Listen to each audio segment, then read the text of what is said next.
welcome to another episode of Tribunal of Degree, where we talk about all things Power Rangers, including the actors that play them. My name is Brandon. I am Lena. And I'm Will. And today we have another episode for you. Now, normally I always say, we don't have much to talk about, but I mean, we don't, but yet we kind of always end up talking forever. So bear with us today. Maybe, we might end up turning out an hour episode. Maybe it might be 2 hours. I don't know. Just work with us. We don't have many things in Ranger Things, but we still got some stuff for you. We're also going to be talking about some news that popped up in the Ranger world, and we are also going to be covering the comics. So if you are reading the comics and if you want to, hear about the comics and all of that good stuff, this episode is definitely for you. Also, if you don't read the comics, maybe our conversation might actually inspire you to might want to actually start reading the comics, because the comics are great. So, definitely hang around, pop a seat, get your favorite snack, and just enjoy us and just have a good time. I also want to start by saying, don't forget to subscribe to us through Apple Podcasts, Google Podcasts, YouTube, SoundCloud, and Spotify. We always forget to say this, but I just want to mention that today, since it's the beginning of the episode where everything is still fresh. So subscribe, like, share. Absolutely. Just definitely do all the things. It'll be a great help. And especially when you do subscribe, especially on Apple Podcasts, make sure you hit them stars though. Get some stars, get those 5 stars, because that'll help boost us, and that'll also help us get really, help us get noticed. I mean, let's just be honest. Right?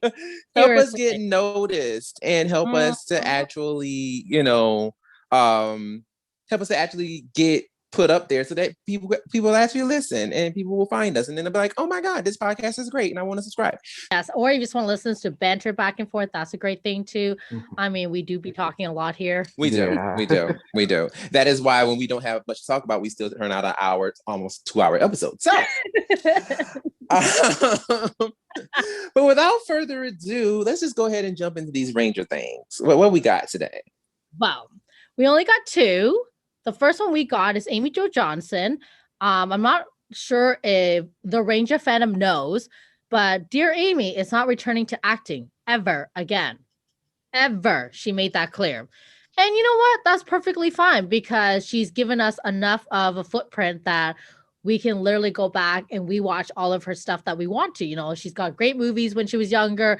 She's been on shows. She was even on Flashpoint. That was her most latest TV series that was shot in Toronto. So she's got a lot of work for us to kind of go through if you really want to. And if not, you can definitely go ahead and support her new debut as a director. She has been directing, making her own films, making short films and all that great stuff. But today, Amy Jo Johnson's new film is called Ends of the Earth, where she wrote over the summer during the pandemic of the lockdown. The movie, the indie film, is set in Gander, Newfoundland. The indie film portrays a romance which is told over 3 key moments in a woman's life, where she experiences an intense yet ill-timed connection with a grief-stricken, guilt-ridden man who she meets against the backdrop of 9/11. That's interesting. Yeah.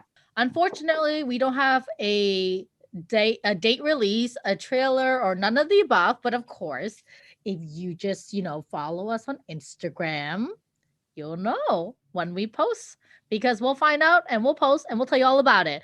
So in the meantime, we only know what we can report. So and it's produced by Seth MacFarlane's production company, Fuzzy Door Productions. Seth MacFarlane, of course, is the creator of Family Guy, American Dad, which all the comedies. The name itself, the production company name itself. When you said that, all I could picture is Ted. The bear. The next thing I want to talk about is your girl Becky G. She is, I don't even know where to begin with this girl. She is just fantastic. She's just busy. She's just doing her thing. If you guys don't know, she's got her own podcast on Amazon Podcast, I believe it's called, or Amazon Music. She's got a whole ass podcast there that she decided to create during pandemic. And she's been making a lot of music, a lot. She's just released literally, I think, 2 new singles. One of them was called No Drama. This other one I can't even pronounce, so I'm not going to attempt to. But the main reason why I'm bringing her up is because she just released a song for the new SpongeBob movie, which I also did not know was happening either.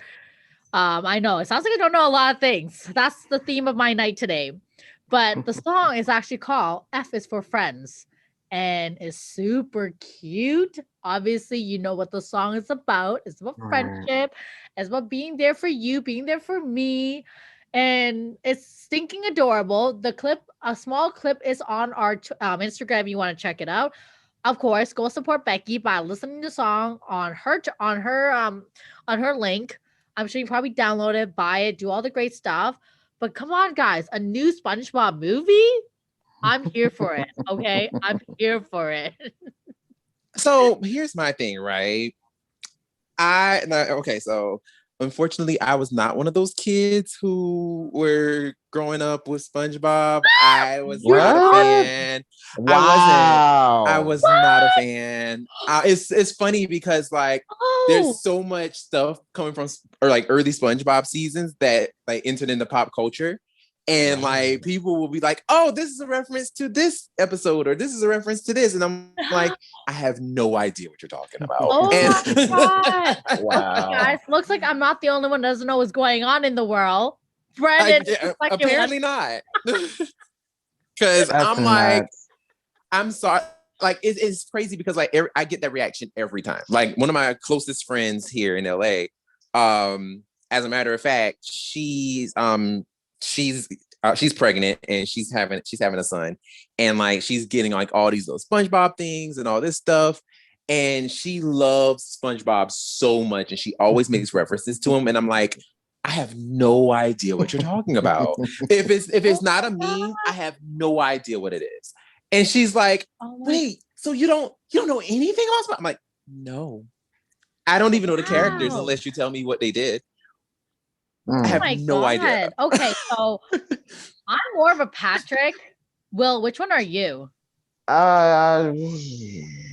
Oh gosh, I feel like SpongeBob with a side of Squidward. I feel like since Brennan doesn't know the characters, you're more of a Sandy. Oh, I'm more Sandy. He's Sandy, isn't he? Sandy's on. I love Sandy. She's on top of her stuff. She is very smart and brave. I love her.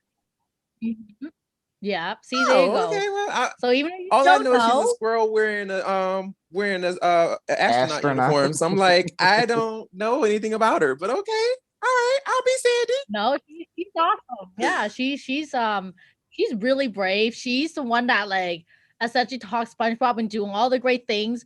Always try to help him overcome his problems. And taught him martial arts. So you're basically that friend. You're that friend that people can count on. Oh shoot! Well, okay, I'll take it. Right. I will take it because I'm just I have no idea who these people are. Yeah, no, I'm just Patrick because I'm lazy. I'm just oh my god! Wow. Speaking of lazy, let's talk about these suits and helmets from Power Rangers Live. Let's talk about that. Y'all. So okay. Later this past week, right? We got some little information.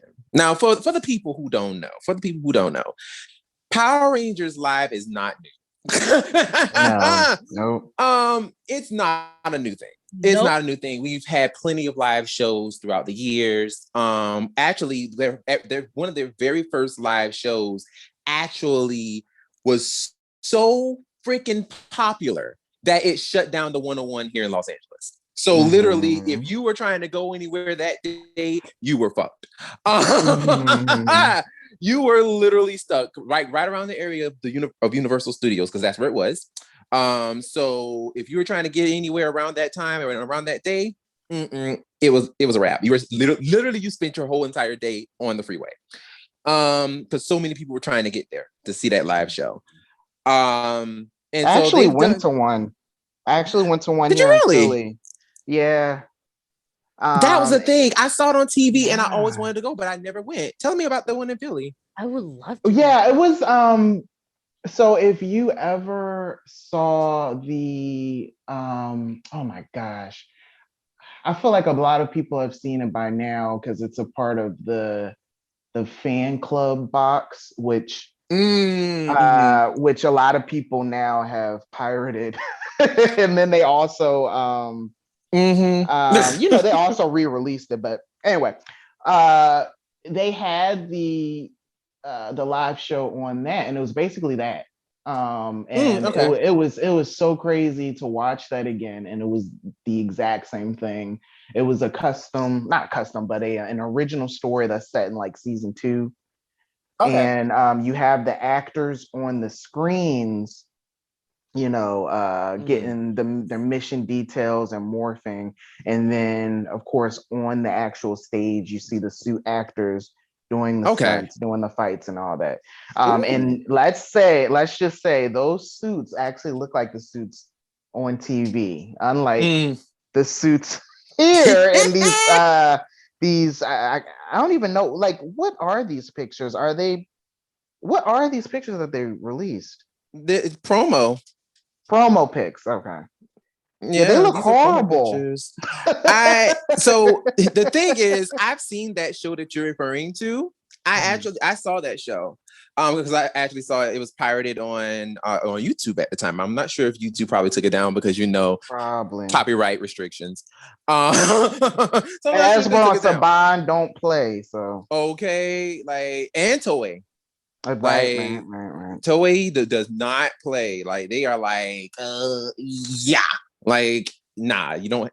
This doesn't belong to you. We're taking it down. But yeah, like I've seen it. I've seen it before, and I remember like because I thought it was so funny how they were standing on the screen and they were just standing there looking at the camera the entire time, and. And you could tell that they're supposed to be in the scene, kind of like on the TV show, but literally they're just they're standing there staring at the camera.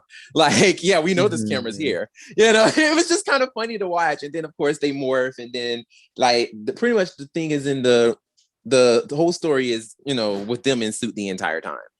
And it's really cool. Like it was a really cool thing. So pretty much, I'm pretty sure this new one is going to probably be somewhat the same way as that one was back in the day.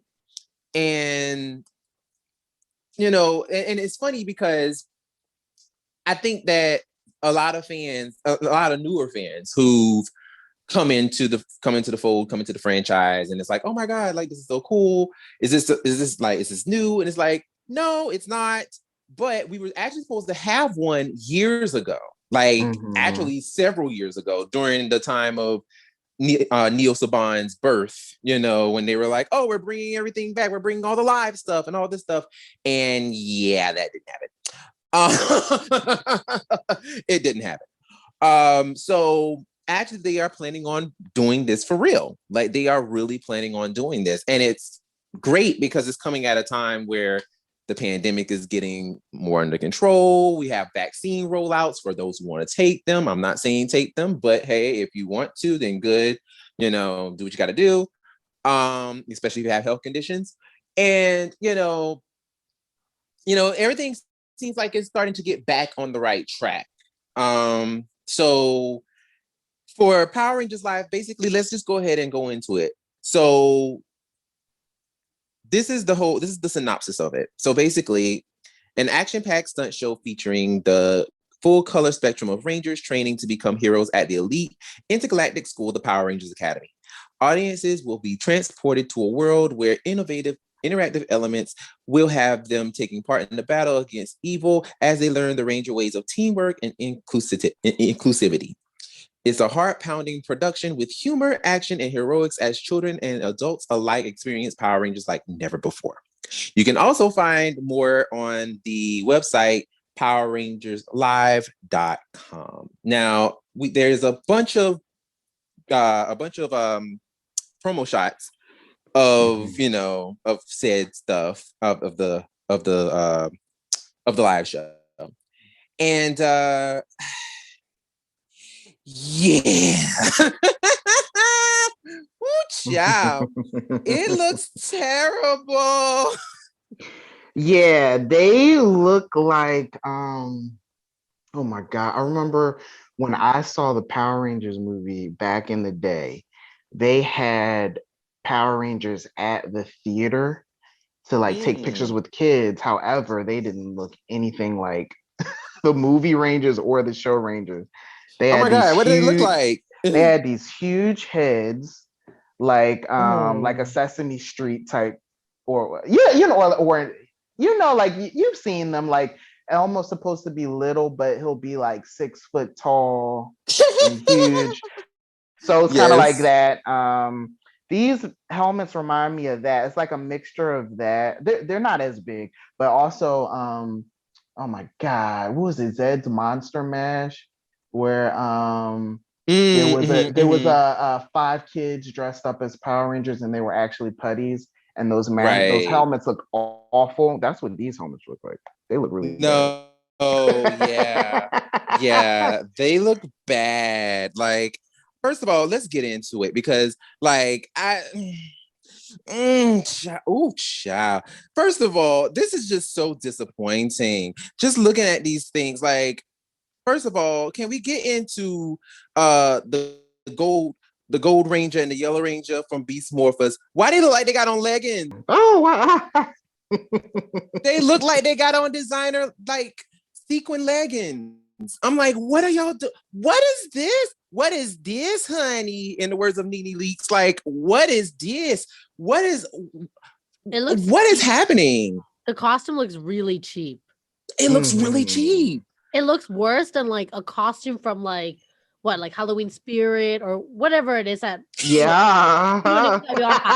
Like, it looks worse than that. I feel like Halloween Spirit can do a better job.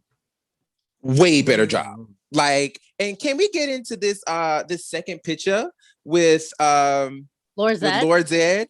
First of all, why he look like Shredder in the face? Right? So hold on. Let me get this straight. Y'all charging people to wash this, but you guys can't do a better job on the costume? Girl, maybe that's where they're trying to get the money from. So they can make better costumes. Maybe it's gonna oh gosh. I guess these are from like rehearsals, I guess. I mean, I'm pretty sure that's what it is. Yeah. But damn. Look at Beast Morpher's skirt. Her skirt looks like it's about to bust. It does. It does. Too much booty in the pants. Ow. Sis was like, look at all this ass, honey. Busting skirts. I guess I don't know. I really don't understand why it looks this bad. Like, I feel like there's enough, obviously Hasbro has enough money to, give them things that look like, basically give them like the stunt suits and helmets, but right.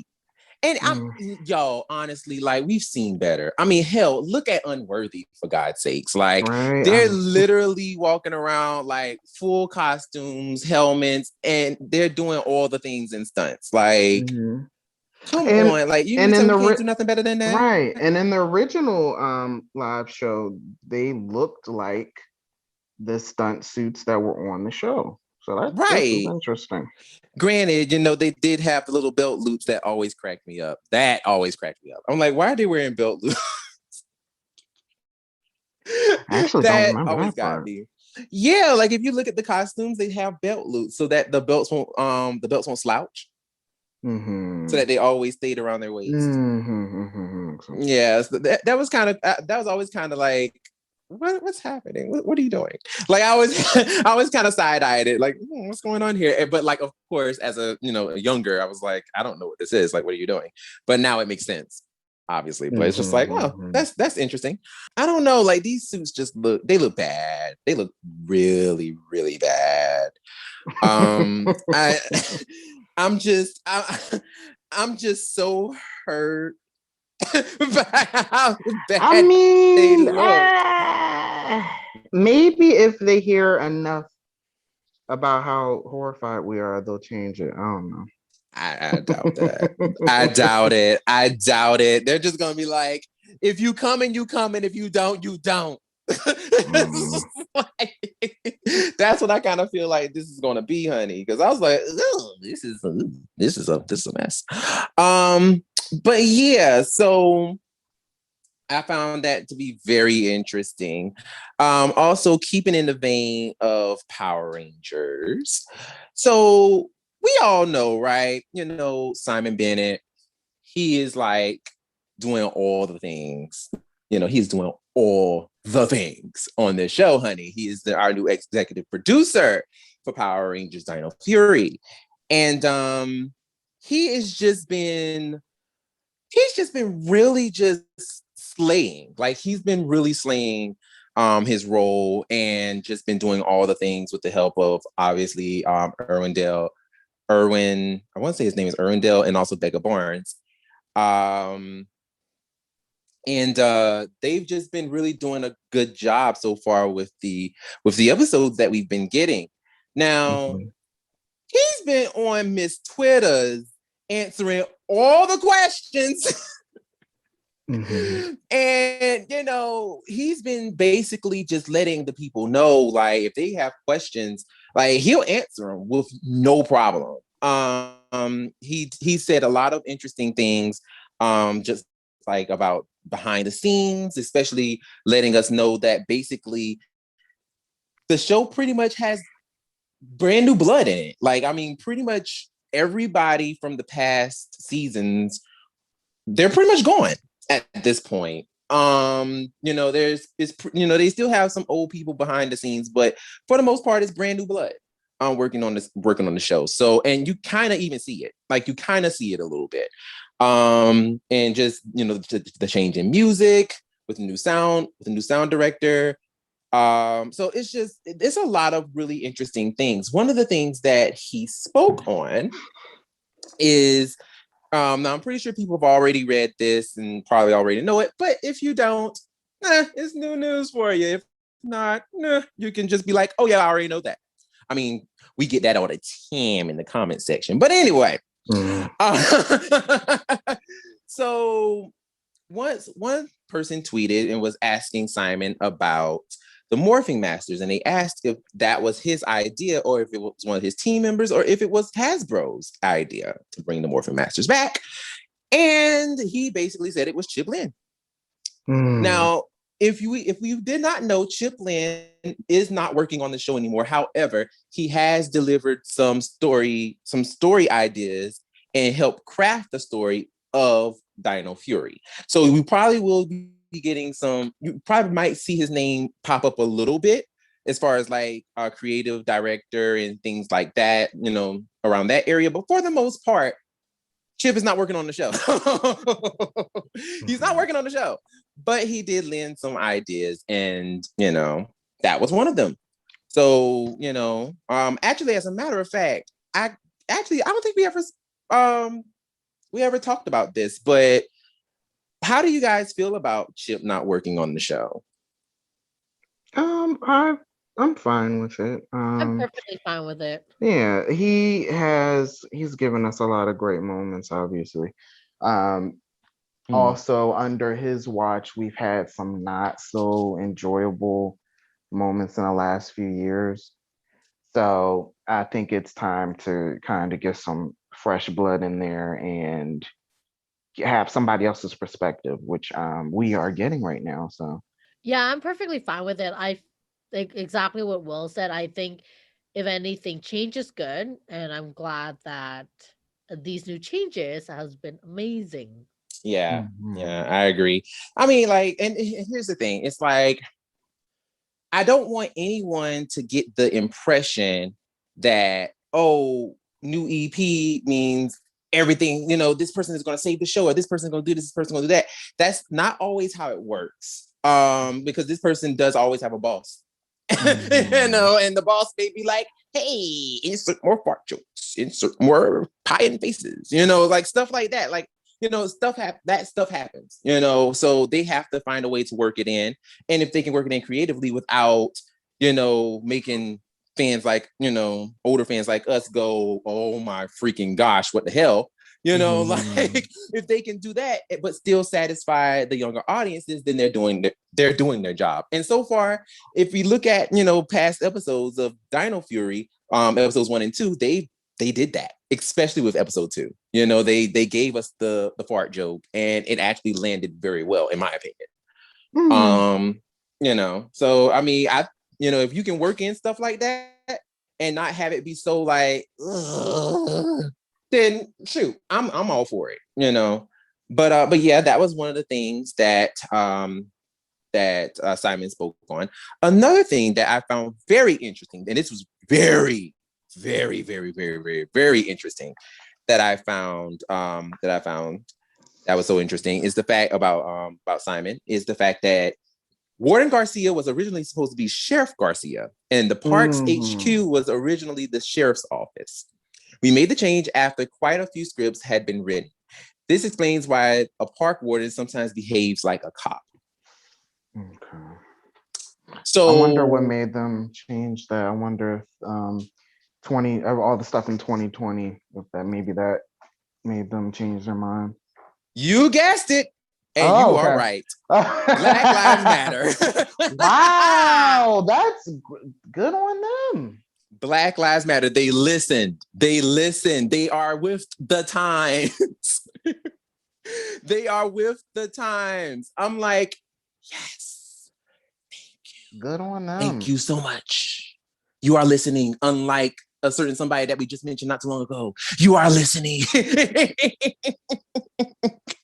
You are listening, because I'm sorry, I will never, ever, ever, ever, ever, ever, ever, ever, ever, ever, ever forgive Chiplin and the people of Power Rangers for giving that Sheriff Skyfire episode in Ninja Steel. I will never forgive that. I will never forgive it for as long as I live. I do not care. I don't care if. Okay, I don't care if you guys were like, well, we don't know. It was filmed around the time that all this stuff was going on. You know, no, there has been civil unrest in the Black community and communities of color with the police for a very long time. And the fact that y'all just felt like that was going to be, you know, the most perfect episode to do, especially making that centered around a Black girl. I'm not forgiving. I'm not forgiving of this. That was terrible. That episode needs to disappear. It needs to burn in the fire. And I'm sorry. I am so sorry to you, Zoe Robbins, for you having to actually go through that and actually having to do that, especially knowing how pro-Black you are. I am very, very sorry you had to go through that. So yeah, but of course, Simon Bennett actually listened. He listened to the people. They listened to the people, and they were like, you know, he was smart, and he was like, you know what, we're not doing that. We're not going to do that, and we're going to change it. Yeah, I just find that very interesting that that Warden Garcia was actually supposed to be a sheriff. I just find that very interesting, and I'm glad that that they actually listened. They actually listened to the people and was like, all right, let's not do this, because that may be offensive to Blacks and people of color who watch the show. Yeah, I'm actually surprised that they cared enough, because it seems like they don't usually.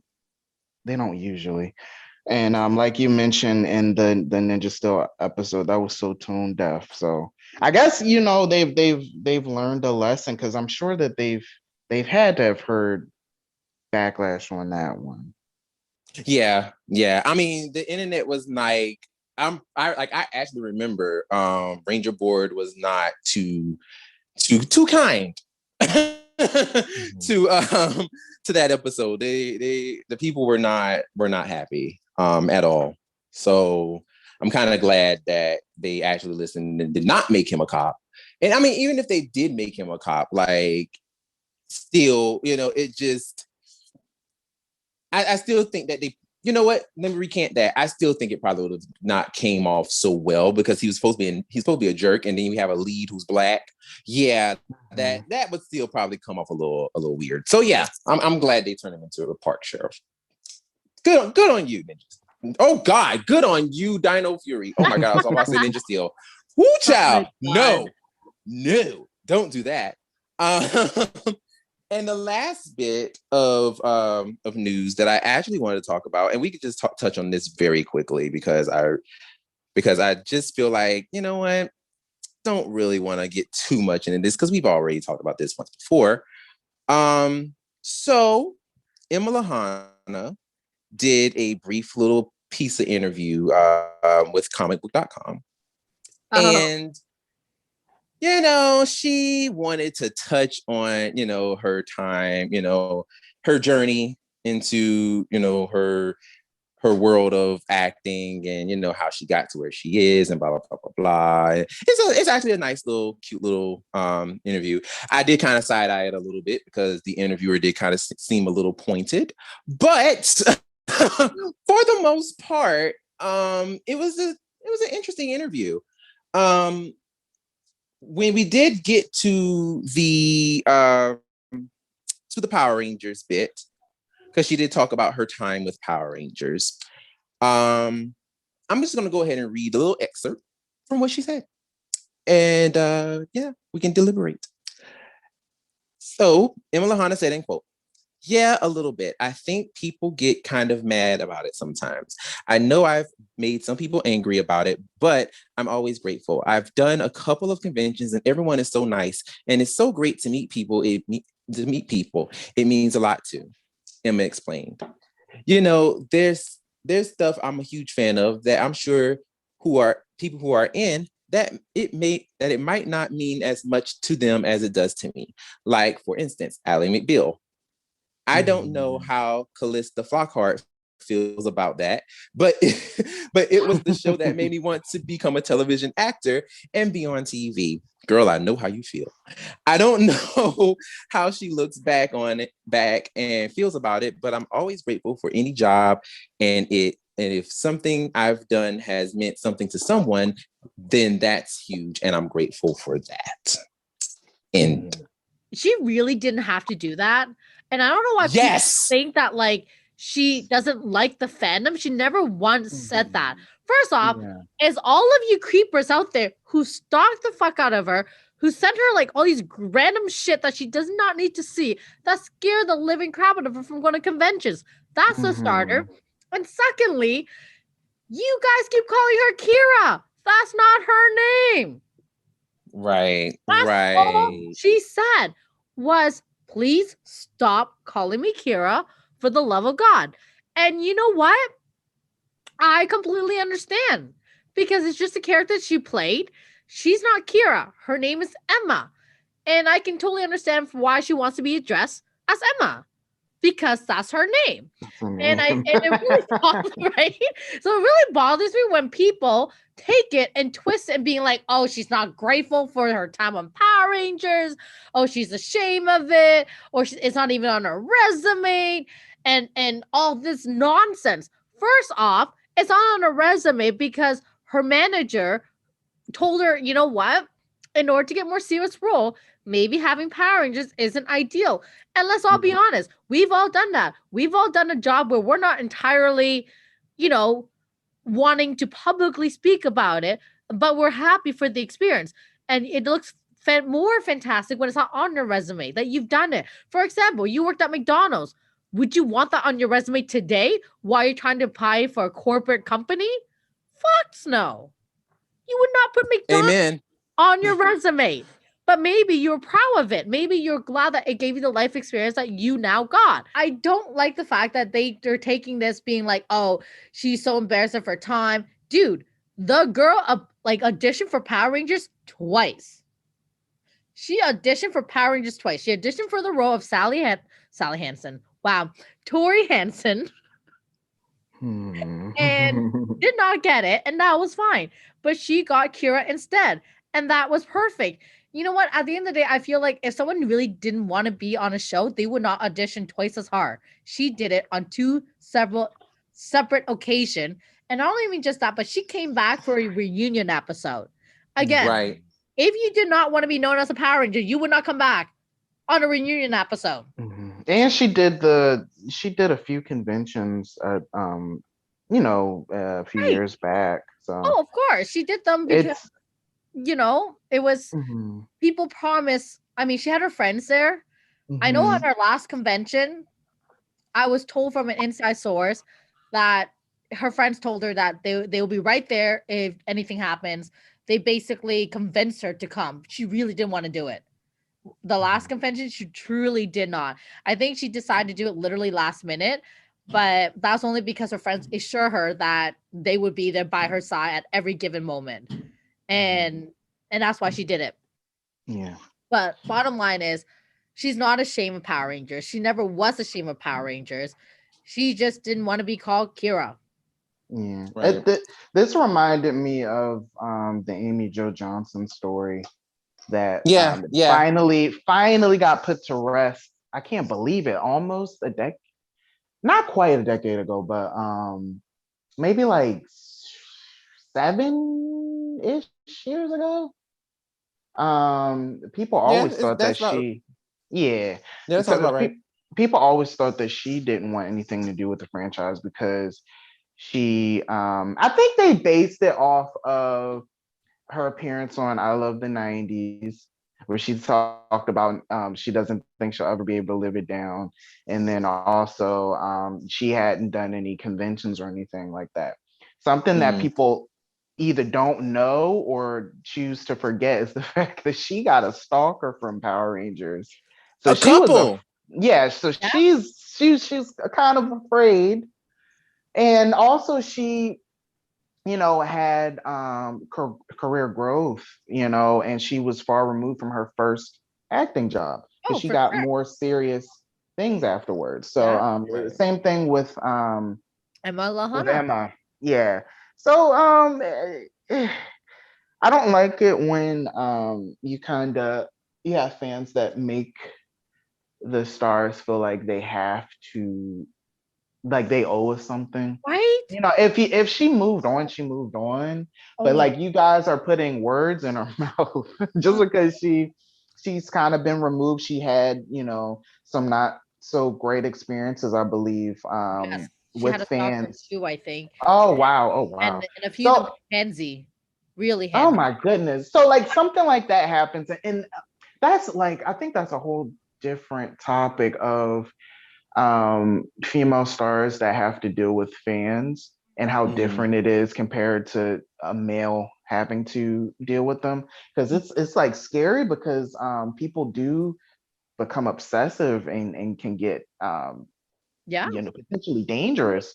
I mean, case in point, like just recently in New Zealand, who was it that followed the new Rangers to their hotel? Oh my god, that did Oh yeah. happen. Like, guys, don't do that. Yeah, like that's terrifying, like That's that you're not invading people's right. privacy. Like that's not a thing. I'm sorry, but it's just like even if someone did that to me, and I'm not even nobody special, I would be freaked out too. Yeah, because you don't know what somebody is going to do. They 100%. may not have, yeah, they might not have those intentions, but you never know. This world You is never crazy. know. Like you So never know. so people need to have more of an understanding of things before they put words into people's mouths and put Mhm. in try to make something Nothing. out of nothing. Literally. So yeah, I hope that if she decides to give it another go with doing conventions or interacting, with fans about Power Rangers, hopefully she can feel comfortable about it. But if she doesn't, if she keeps doing what she's been doing, then good for her. Right. And the other thing I want to finally not finally, I want to add my final note to it is that she really does not owe us anything, and we did not make her career. She made her own career, and that was one of the biggest comments I seen that really bothered me was like, oh, we made you. Get No, out of here. That no, is so no, oh you my god. Like right. how dare you? Girl. The audacity. Yes, and I seen This that. woman It go on, really I'm sorry. bothered me. I'm sorry. It really, when I saw those comments, it really truly bothered me because no, I'm sorry. Like, at the end of the day, you did not make her career. Being on Power Okay. Rangers, as much as we do promote a lot of the projects they do, unfortunately, a lot of them don't make it far either. That was actually a point that I wanted to say. Like earlier, you said a lot of people don't put Power Rangers on their resume, or they were instructed not to, like Yes. Emma in particular. And if you look at history, before her season, there's only a handful of people that actually, had success outside of Power Rangers. I Yeah. feel like a lot of people were typecast. So Yeah. like Amy Jo was able to go on to Mhm. quite a few things. And then Walter Jones too. Walter, yeah, he's done quite a few things. Johnny went on to voice acting, Because but he there couldn't were get any more shows.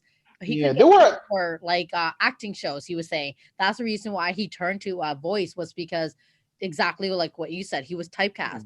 Everyone saw him yeah. as the Power Ranger, and he had expressed that he was basically on the verge of quitting acting altogether until voice acting was a thing, and he was like, "Oh, I can do this." So you can't blame people who are trying to make a living, not trying, they're not trying to be typecast, so they move on with their careers because they want to do other things in their careers. There's nothing wrong with that. Like, here's the funny thing. You don't see people giving hate to Brennan J. McLaren. He's done a shit ton of stuff. He's done a lot of stuff, yeah. Like before and after Power Rangers. But you don't see people going, "Oh, he doesn't want to be known as part of the Power." Like, dude, this guy has barely gone to conventions. He doesn't do conventions. That's not his thing. He's only done Power Morphicon a few times. Like, but you don't see people like lashing out on him. And granted, he wasn't the one that says, "Please stop calling me Jack." Although I don't know if people actually even know his name, either or. But well, I think another thing with this one is it may be maybe a sexism thing, because and that's women have it harder a lot when it comes to being scrutinized. Yeah, a lot of the Yeah. time. Yeah. So yeah. Yeah, so that's my case on it, is that I'm tired of it. I'm surprised that we're even talking about it. Not that I'm hating them for the fact that we're talking about it, but I'm surprised that I've seen people post. It is. I've seen people post about it being like, Emma does really love us. I'm like, what? Oh God, just get over yourself and leave. Just stop it. Exactly. Like, for one, get over yourself, and second of all, like, she never disliked us. Like, y'all basically touched on like virtually everything. But I also just want to add this as well, because I feel like the people don't really understand exactly what we're dealing with here. Like, what this show is. Let's go ahead and let's face it here, y'all. Can I level with y'all? Can I be like 100 with y'all? Like 100 and what, just honest, right? Can I do that with y'all? Can I do that? I understand that the show is like, we're in niche fandom, and there's a lot of people in the fandom that really, really, really love this show. And yes, it's all over the world. People know about it. It's seen in some odd countries, and all this stuff. But let's face it, y'all. Let's be 100 for a second. This show has not had the type of popularity that it once had since 1995. This show, I'm sorry, the only people that it made, honestly, is the original 6, and maybe the 3 original replacements. Those are the only people that you can quote unquote kind of say maybe it might have made their careers. And to be truthfully honest, it really only did just a couple of them out of the original cast. Yep. So let's start there. Secondly, let's go back to the fact that it really hasn't really been jumping since 1995. That means pretty much everyone past 1995 until now, this show is basically a jump off point for people's career. Not to say it made anybody, because there are actors and actresses that have come across this show that literally, once they left, like, that was it. Like they went to different ventures, they went to different business ventures, they went and done other things, and acting is just not them. They don't do it, or they're still trying to pound the pavement, but of course it's not working. Let me tell y'all something. This is coming from an actual actor. I've been acting for years and I've been auditioning and all this good stuff. Took a break, but that's a whole different story. But here's the deal. As an actor, as an artist, let me just get this out of the way now. As an artist, period, there are certain things that we do that we have to do on the daily. And one of those things is motivate ourselves to constantly have to look for work. Just because you get one little job that honestly don't really hit like that. I'm sorry. Power Rangers is not that big break where it's like, oh my God, mama, I made it. No, honey, it's not that. Brandon, Power real Rangers quick. is not that. It's never been that. Go ahead. What? Brandon, and real quick, these you got to remember, they don't even get residuals for it. Right. That right there, honey. That. They don't even get residuals for it. It's like basically once you sign that dotted line, that's it. Your likeness is going straight to them. So it's like, especially with the original cast, and they was getting paid minimum wage, doing full out stunts. So you mean to tell me, oh, this is a jump off point? No, honey, this is not a jump off point, honey. I'm sorry. So for some of y'all fans out there who are just like, oh my God, like, this show made you, and you need to stop. You need to stop, because I understand you love the show. I understand that you adore it, but I'm sorry, it's not what you think it is. It's not a Marvel. It's not a DC. It's not that. This show ain't WandaVision, boo. It's not. It ain't WandaVision. It's not that. Now, if this show was on that kind of level, yes, I can definitely see at some point, as soon as the show before the show even over, people, Paramount, Warner Brothers, people beating down their doors. I want you on my next project. This ain't the show. This ain't it, y'all. I'm sorry. That's number one. Number two, and this is my final thought. Here's the thing. And I feel like this, and y'all touched on it a little bit, but I just want to go a little deeper. I really do feel like women have a very hard time in this fandom, a very hard time, because some of the male fans, and I don't want to just completely just write it off as just, I don't know. I don't know what it is, because everybody's different, right? But some of y'all male fans can be just straight boorish. Like some of y'all just have no chill, for real. When it comes to female, to actresses, y'all have no chill. And especially when it comes to meeting them live, or, or hell, even just letting them just be on the show and act and do their thing and leave. Like, if they choose to stay, like Lena said, if they choose to stay, great. If they choose to, move on with their lives, that's great too. They still did their job. They still brought joy to everybody or whatever. And not only that, the thing is, and something I want to elaborate on, when Emma was like, when she was talking about Ally McBeal and her relationship with the character, and how she felt about it. I'm pretty sure y'all heard me say it before. That's how I felt about Nakia Burrise. Nakia inspired me to act. She inspired me to want to be a performer. So yes, I attribute that to her, but I'm not weird to her. Do you see what I'm saying? Like, I still treat her as a person, as like an actual person. I tell her, yeah, you inspired me. I really appreciate your work. She's like, yeah, great. We move on.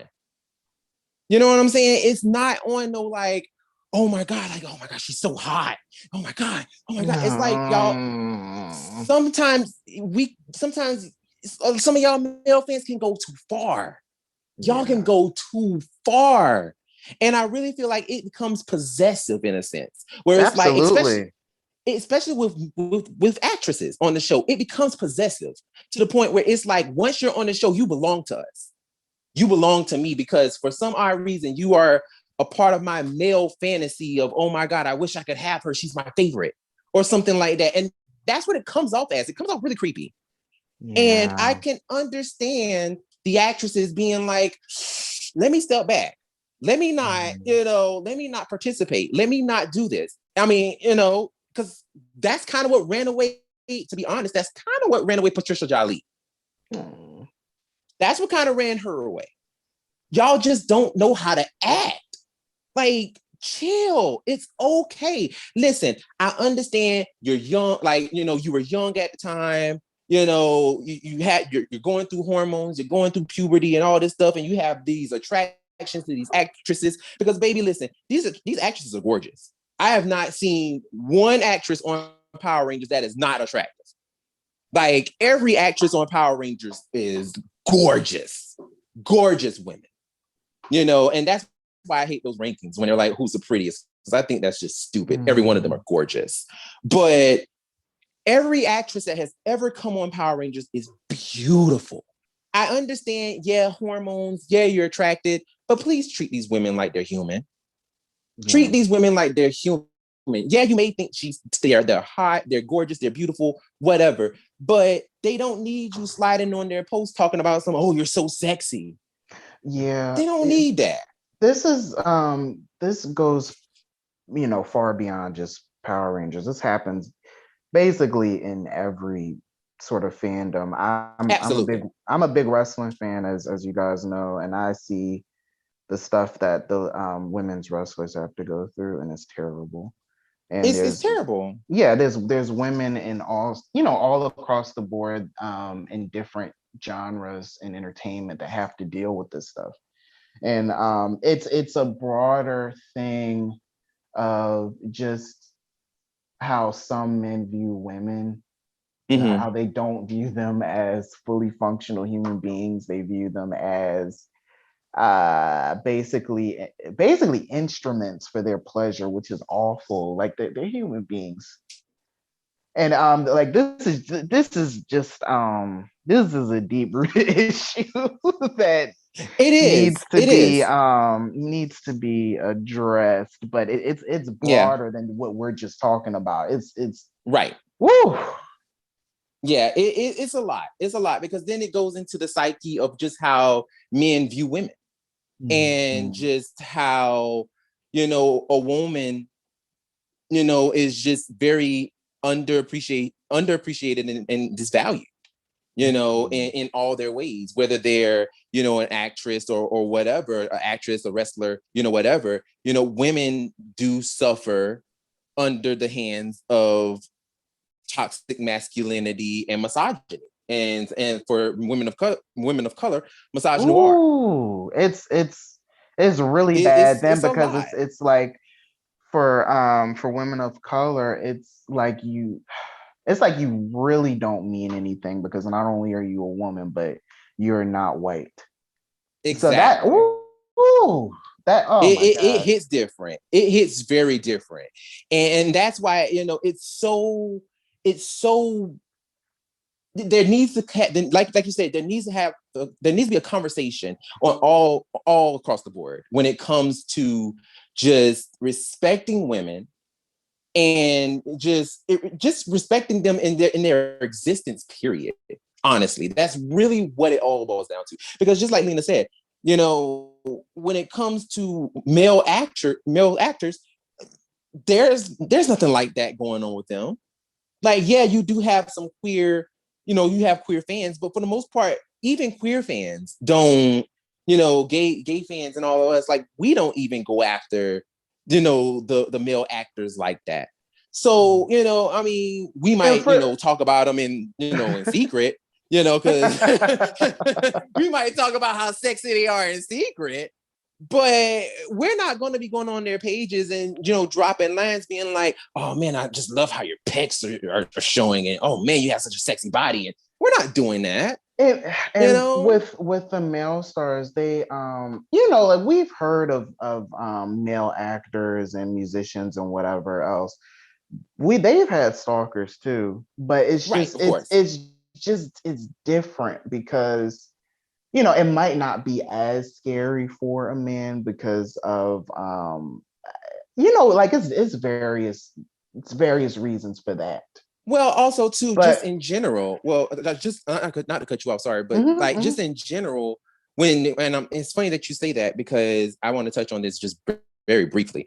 The fact that literally women cannot walk down the street without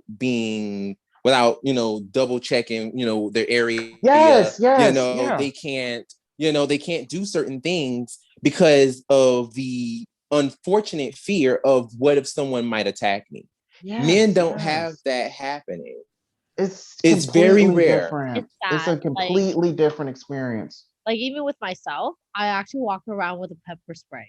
Oh my God. I feel when I'm walking down the street, a lot of times, like if there's a woman in front of me, I'll cross the street just so I don't have to have her feeling uncomfortable. Same here. I do the exact same thing. Like if I know that I'm walking behind a woman, I will literally just cross the street and speed it up. And then especially if I have to go the same way she's going, I'll just walk across the street, speed up, and then almost kind of run.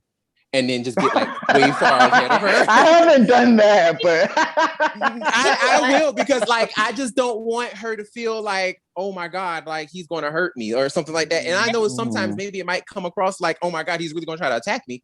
But that's what I do. And you know what? You're not wrong. Like now, this is my experience. I don't know what it is. I have when I'm even walking my dogs, right? And obviously, when you walk your dogs, you would try to be like, oh. The dogs are so cute, just like their owner. That stupid typical line. Wow. It's bad. I'm like, most times I'm just playing about it because I've been taught that if you just play about it, usually things don't escalate. Versus if you're kind of nasty about it, then they taunt you even more or whatever, right? Right. But when you're talking about people walking, it's funny that you mentioned that because this is the reason why I actually feel not insecure myself as a person, but this is where I fear for my life. Not literally, but where I'm more heightened. I have walked around where, again, even with my dogs, where I've had people walk really close to me or right next to me. And it's not so much that they've done that I'm like, oh my God, something's gonna happen. No, I'm not that crazy. Okay, I'm a little crazy, but not that crazy. But usually, I find in my experience when they do that, it's because they're trying to catcall me, and I don't know why that is.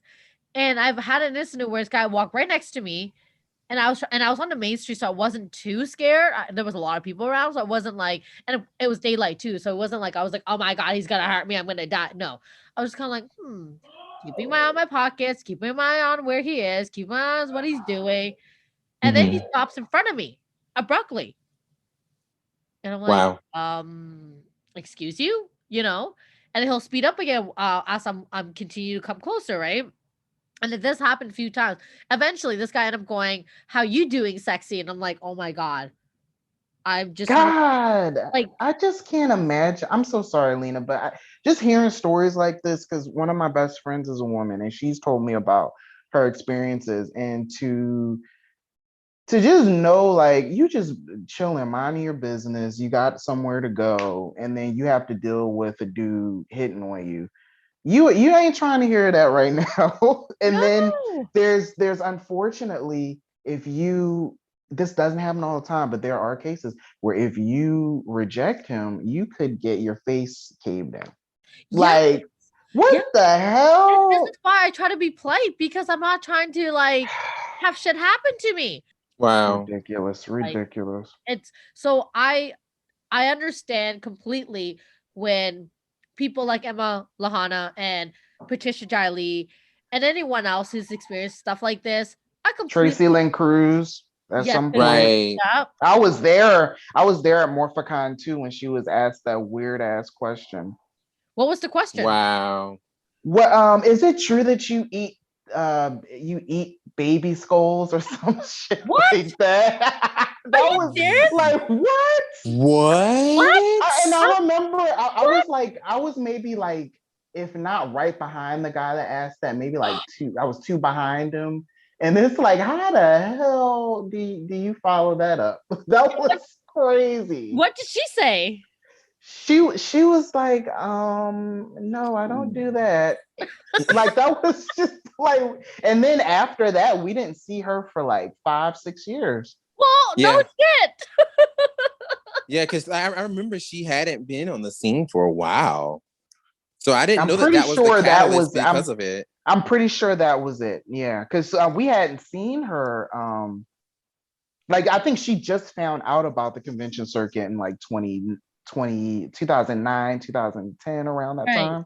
Mm-hmm. And then she did maybe like a convention or two before Morphicon, and she did Morphicon. Then that dude asked her that question. And then we didn't see her again until 2016. Oh my God.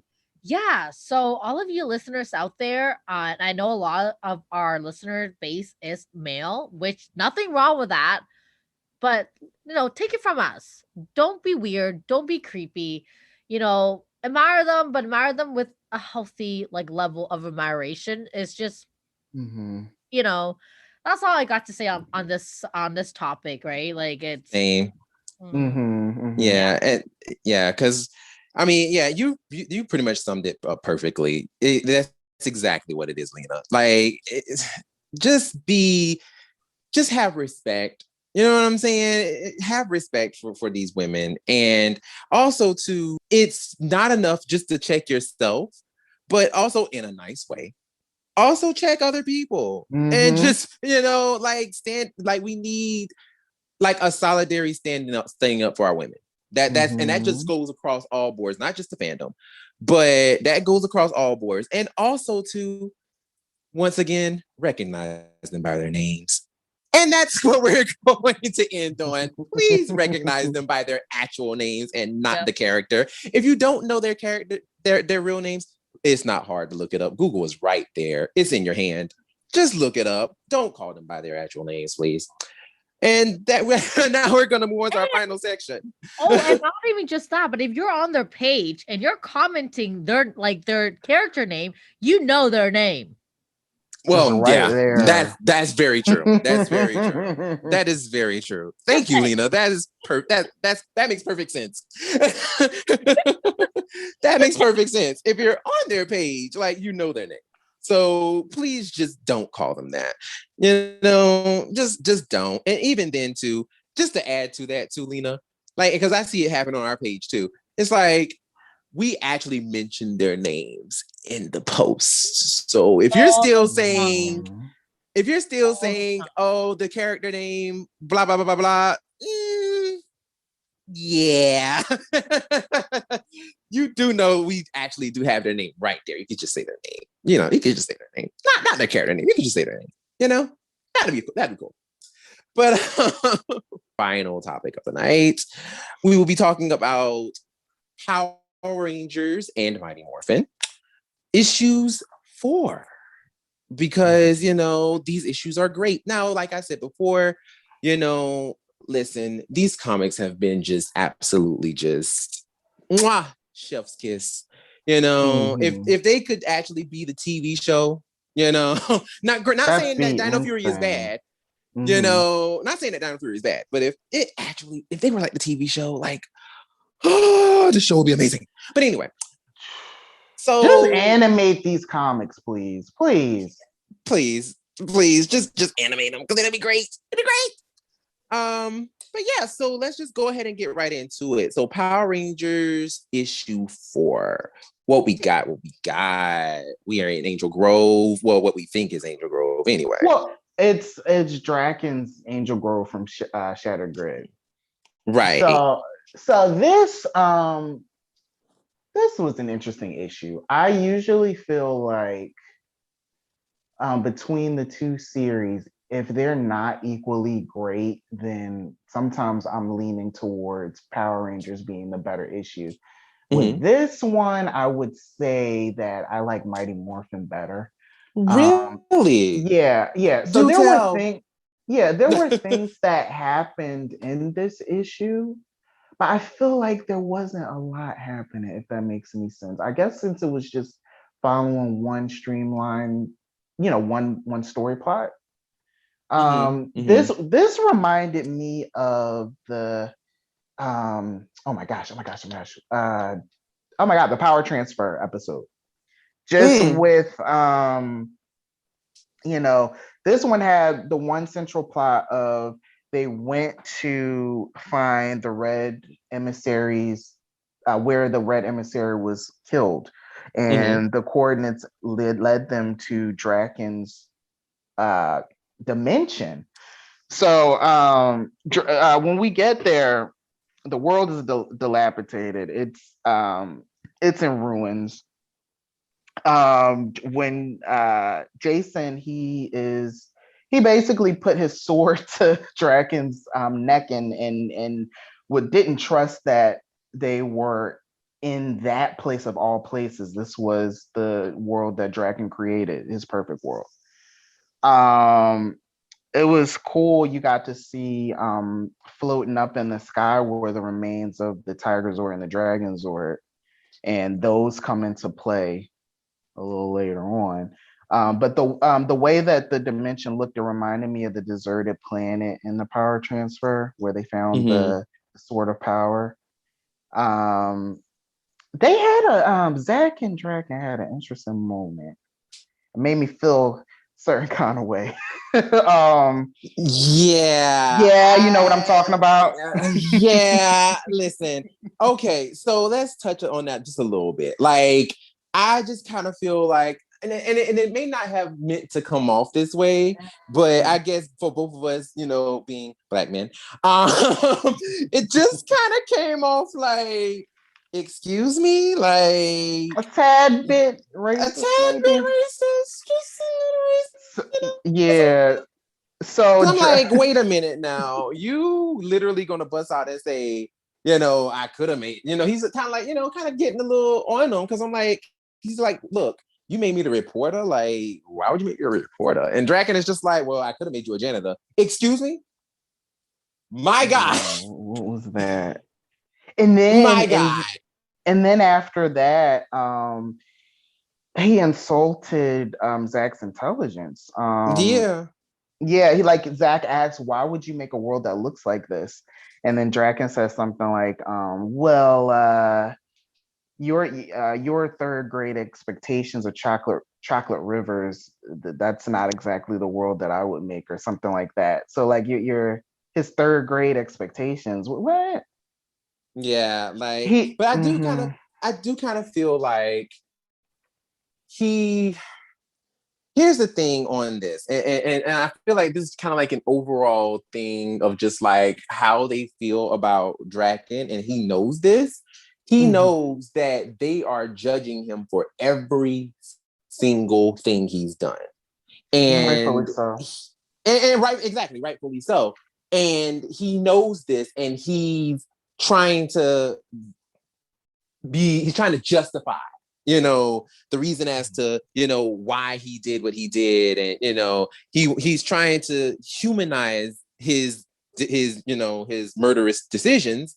But it's like, bruh, like, you literally, tried to not only kill all of us, but then you also tried to turn around and make this world that, that you try to fabricate this world that is filled with just stuff that just shouldn't be.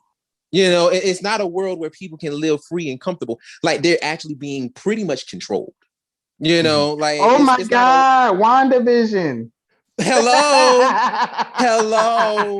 It is screaming WandaVision. Wait a minute, writers, did y'all steal this from Power Rangers? Or did you? What's the tea? Or did you share some info, like writers? Right? Are y'all sitting around having lunch and being like, you know what? This sounds good. Let's use this. This sounds very WandaVision-esque. But that's what it's given, and it's like, dude, you can't get mad at the Rangers for feeling some type of way. Like, you can't get mad because they judging you, bro. Like, you screwed up big time. Yeah. Yeah. So after this little spat, they come across the spirit tiger, the falcon, and the bear, which originally they were there to they were created by Draken to destroy. Um, I think it was it to destroy the planet. I think. Well, no. So basically, what they were, if I can remember correctly, in Shattered Grid, maybe somebody might correct us who's listening. Maybe somebody might correct us. But from my understanding, basically, what they were basically entities of the power that was basically there. They were kind of like manifestations of like hit of like like of the power that he created when he created the world. So it was like, well, you can't have a world of like just pure good with nothing going on. There's always going to be evil.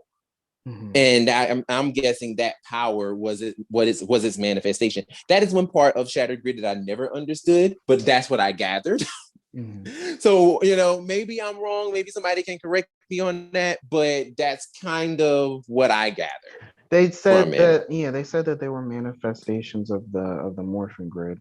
Yeah. Once Draken had been defeated, they were basically his jailers. They were keeping him there. Ooh. Yeah. The spirit tiger, it sniffed them out and then it chased them. So they split up. Jason was on his own. Jason was on. Trini, Zach, and Draken went to another area. Jason actually found the remains of the Red Emissary. And Draken and Trini, or Zach and Trini, they found Draken sentries. But these sentries, they weren't powered by the power coins anymore, so they made like makeshift suits out of like football helmets and pads and stuff like that. This was interesting. So they went into a temple, and we see that all of these sentries, they're still praising Draken. Then Draken kicks all their asses. So they find out that Draken had been in prison basically for years, and he created his sentries to beat them up. That's what I gathered from the panel. And when they were he could see that they were like judging him, and he's like y'all better not judge me. You don't know what I've been through, basically. Right. Like, it's weird. It's a very weird situation, because it's like we said before, it's he knows that they're judging him. He knows it, and he's literally just lashing out, because it's like, don't you judge me for the decisions I made. You don't know what I went through. And it's like, but bro, you kind of caused this on your own, bro. Like, and I think that's the reason why nobody was feeling it. Like, nobody was caring for him on this, and nobody cared. It's literally like Draken was literally lashing out like a child.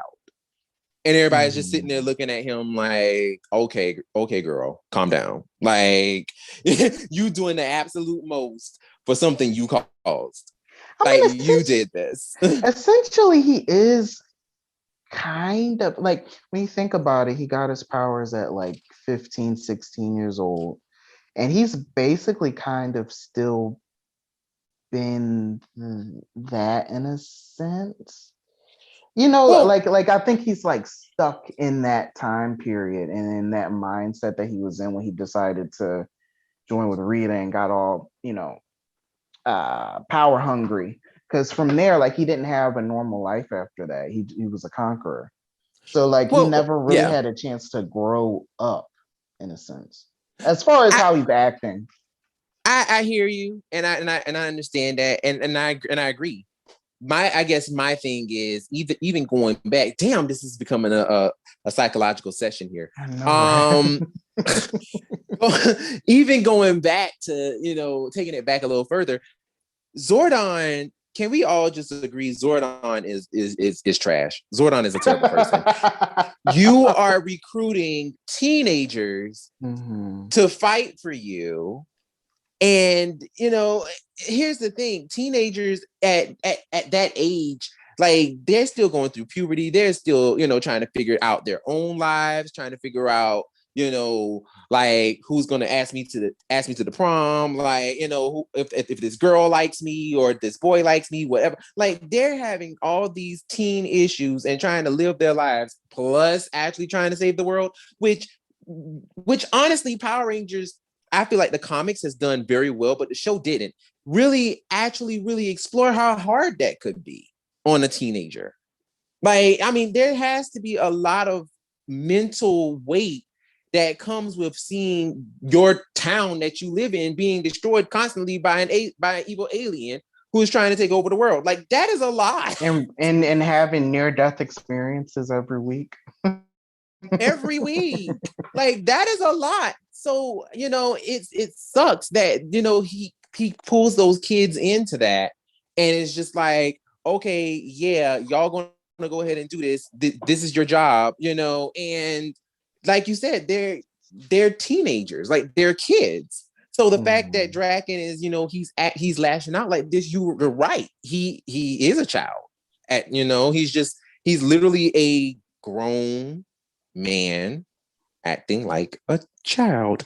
I'm gonna leave that alone. Oh my God, that's opening up a huge can of worms. Yeah, I'm gonna leave that alone. But it's that's really what it is, and it's kind of sad. It's really sad.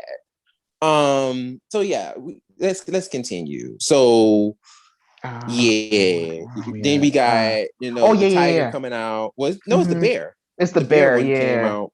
So the bear attacked them. She beams them up to the ship, like just in the nick of time, where they find Jason with the remains of the red emissary. It looks like the red emissary had been turned into stone, and the stone statue had been broken. When they come across the Falcon spirit, and that like bites their engine and destroys one of their engines.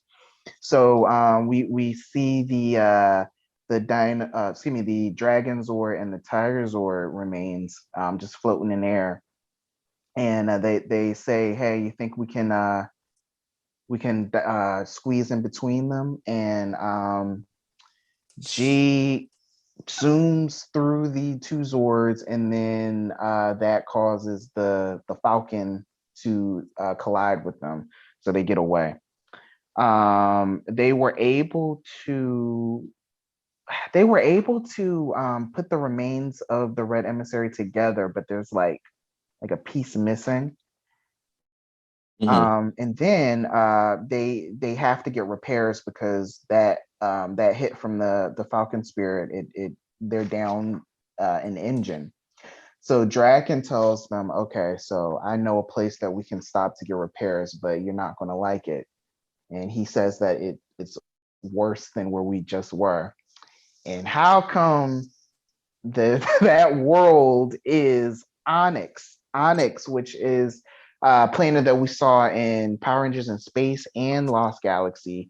It's where we see a lot of new and old monsters in kind of like a Western type saloon, a bar. We see some of the monsters playing cards. We heard the currency term Xanabatars, which I think they were using Xanabatars to buy the pink Quasar Saber in Lost Galaxy. So we're on Onyx. We are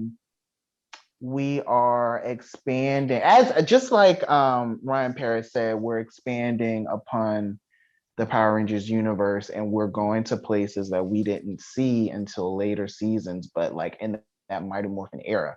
So the world was still going on. So like there were space rangers at this time. So are we potentially going to see them? Are we potentially going to see maybe Ecliptor and a young astronomer? Because we know we're getting the graphic novel for a young astronomer. So there, oh man, like there's that. I think that was one of the best parts of this comic, seeing Onyx. For sure. That to me was like, oh my God, this is fabulous. That was great. I really enjoyed that part, especially when they dropped down like the currency. That part got me. I was like, oh snap. You That's when said I knew Zenta. it. I said, ah! That's when I knew where they were. I loved That it. was I like, loved it. Yeah. I mean, still, yes. overall, Where are this we going? yo, Go ahead. like, no, I was just gonna say overall, like this comic really, for me, I liked it. I mean, I know you said that you were just like, but I mean, I liked it for what it did because like it kind of set up this whole idea of like, how are we gonna, get back that centerpiece for the emissary, for the red emissary? Like, how are we gonna get that back? And because basically they even gave hint like, oh, they destroyed the red emissary, but he took a piece of them, just as a keepsake, that kind of thing. And it's like you took like the centerpiece of him, like that's interesting. Like, what is the significance of that, so I'm really interested to see, what's happening with this storyline and how it goes, but definitely like see them interacting on Onyx. That is like, this is gonna be great. So then we are going to Mighty Morphin number 4, and I enjoyed this one a lot more. There was a lot of stuff Well, going there's on, a lot and going on. Yeah. they had two two plot points, an A plot and a B plot going on. So as usual, we go back 10,000 plus years, and we see Zordon training with the Supreme Guardian of Eltar, and young, obviously a very young Zordon, and basically the Supreme Guardian tells Zordon that he wants him to take over for him as the Guardian Chief when he dies. And of course, Zordon is green, he's inexperienced, and he doesn't have a lot of confidence. So he's just kind of like dumbfounded at this. And then we leave that scene and we go back to where we left off with the Thunder Megazord and the Tiger Zord fighting the giant Z Putty, the giant Z Super Putty. This was really cool. Zed, he sent an army of the Super Z Putties to invade the Thunder Megazord by like actually crawling, like it was an army of them crawling up the Megazord, making their way to the cockpit. Rocky, we know that he has something to prove, so he makes a decision to go out and try to fend them off while the other Rangers try to make repairs to the Megazord. Unfortunately for Rocky, he's not able to neutralize them by himself. So Adam, has his back, and they blast them away with the power axe, with the blade blaster. Then we cut to Bulk, Skull, and Candace, they're hiding out in the alleyway. And Bulk is cursing out Candace like he was already doing. And first of all, Bulk is acting like a jealous side piece, and I love it. I love it. I'm like, Bulk, you better stand up for your boo. Because he is like, listen, what you ain't gonna do, you ain't gonna hurt my friend like that I'm secretly in love with. You ain't gonna do that. Damn it. And he made Candace feel like shit. yeah, like he's accusing her of cheating and stuff, and like, damn. Okay. So and then he lets it out that Skull loves her, and she's actually surprised to hear this. but she feels horrible and she walks away. And then of course, Skull comes to, like right as she leaves, asking where she is. And then we go back to the Azor battle, and it's looking bad.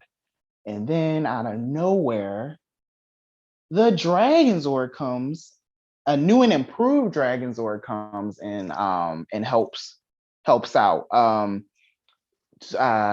think the Rangers or Tommy, is Tommy and Zordon on the comms, asking like what's going on, and then Grace, she hacks into the comms and hacks into the conversation and lets it be known that the Green Ranger is there to help.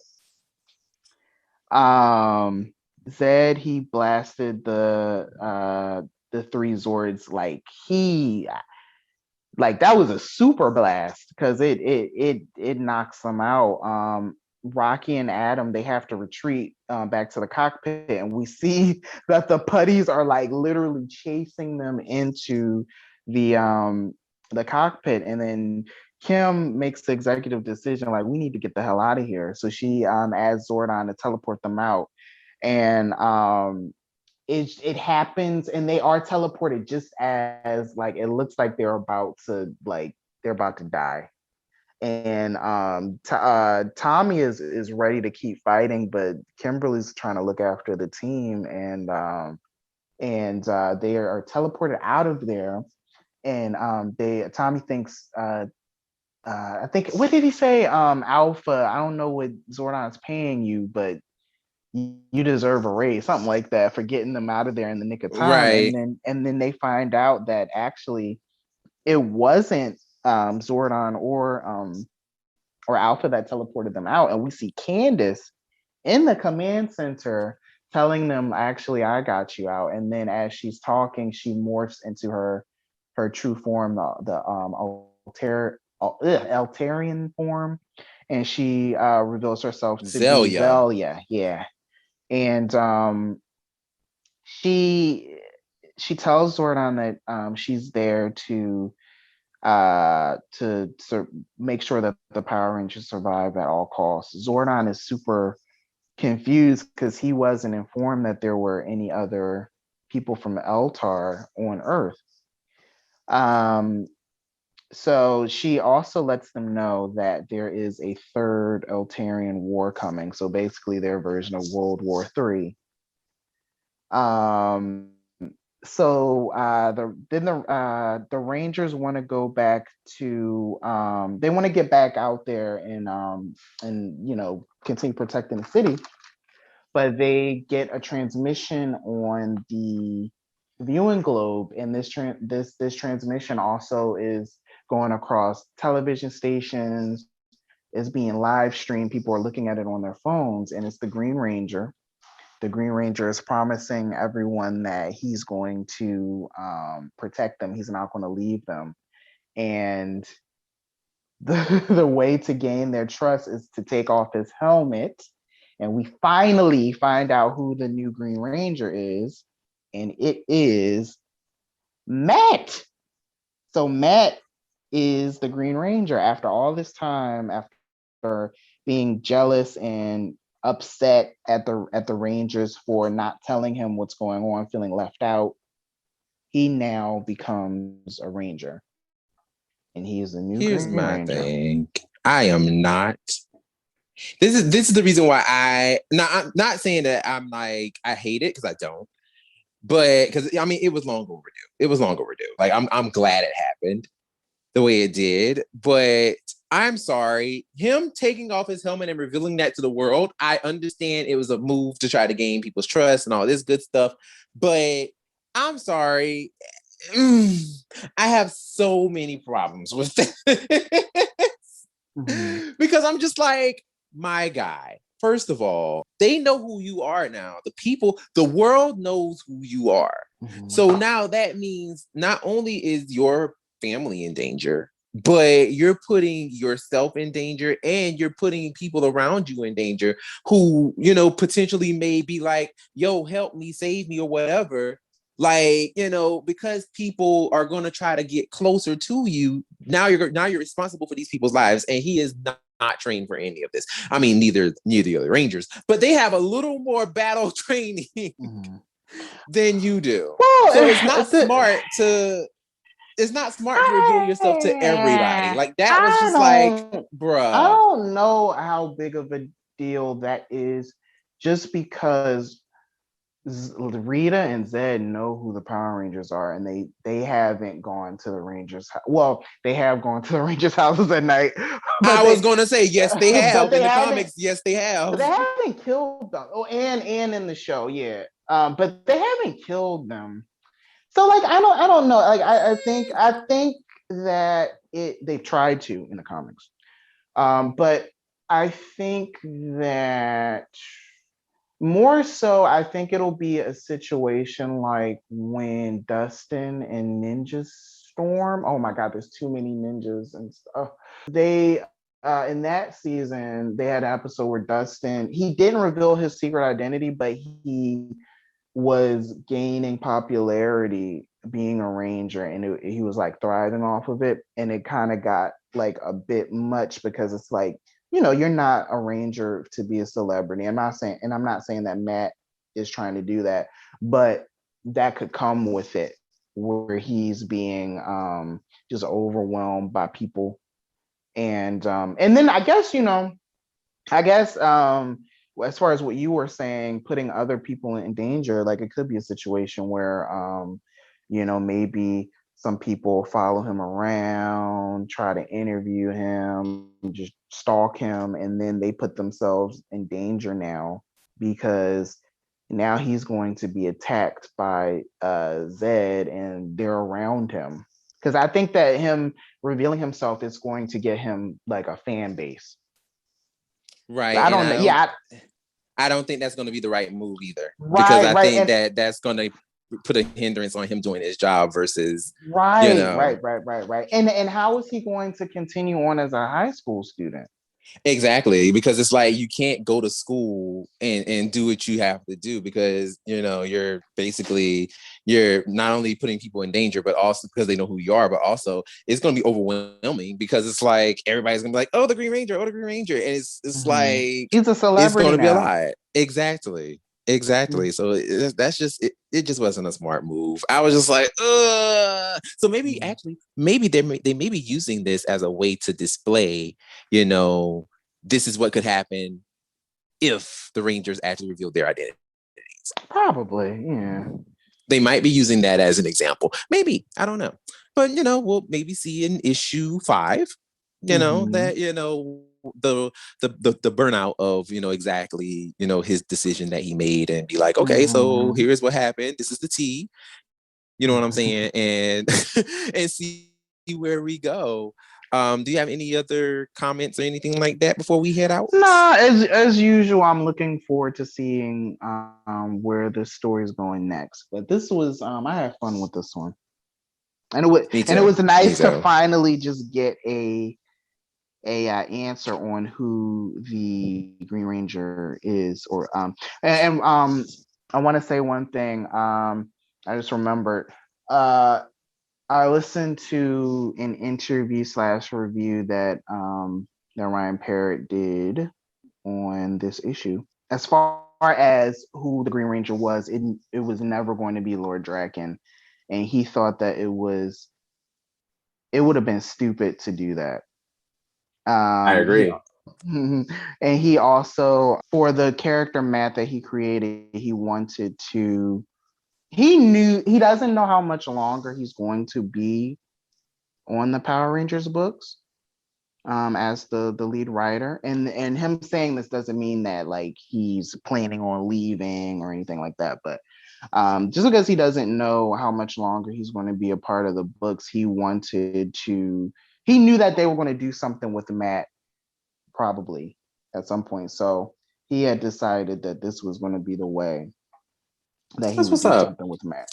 So that's actually kind of cool. I like that a lot. Like because like the thing was, I remember him talking on No Pink Spandex about the creation of Matt and, how he, wanted Matt to be kind of like that outside character that is like, kind of like that entity of like, this is what happens when, all the friends, like, all the friends get together, but they always leave that one friend out, and, you're going through life and you're creating your circle, you're creating your circle of friends, and that one friend or that couple friends don't quite make it into the new group. So it's like, damn, like I'm left out kind of situation. And that's kind of what Matt was a symbol of. And now he's actually becoming a ranger. That's actually kind of cool. Like, that's really, really cool. I really like that.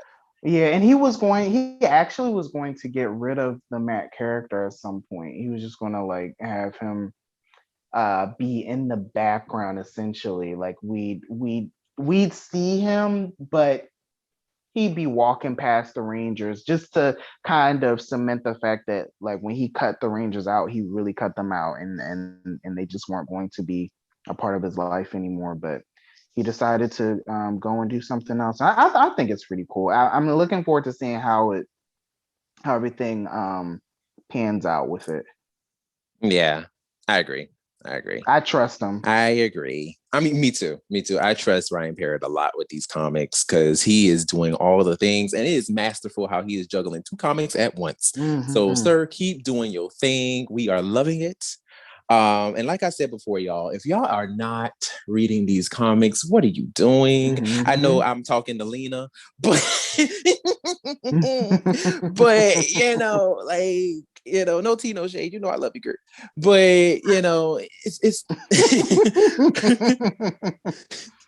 but it's just, these comics are a treasure. These comics are so good, and I just love how these characters are being how they're being expounded on, and how they're being just I love it. So thank you. Right. So yeah, just keep doing your thing, Ryan. Hopefully I'd love to get him on the show soon. That would be amazing. Okay, because I just have so many questions. You know what we should do?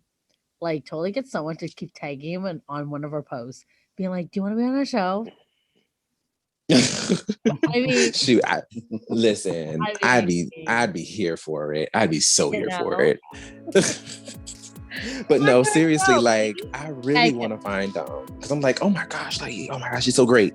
But yes, so definitely thank you all so much for listening to this episode. We really appreciate all of you. Like we said, please subscribe, please tell a friend, do all the things, because you know what? We are trying to do the work. We are everywhere. So please like, subscribe, give us, rate us all the stars, 5 stars, and tell your friends, and let's make this thing grow. Let's make it grow. Yeah. And yeah. So once again, my name is Brandon. I am Lena. I'm Will. And we will see you next time. Bye. Bye.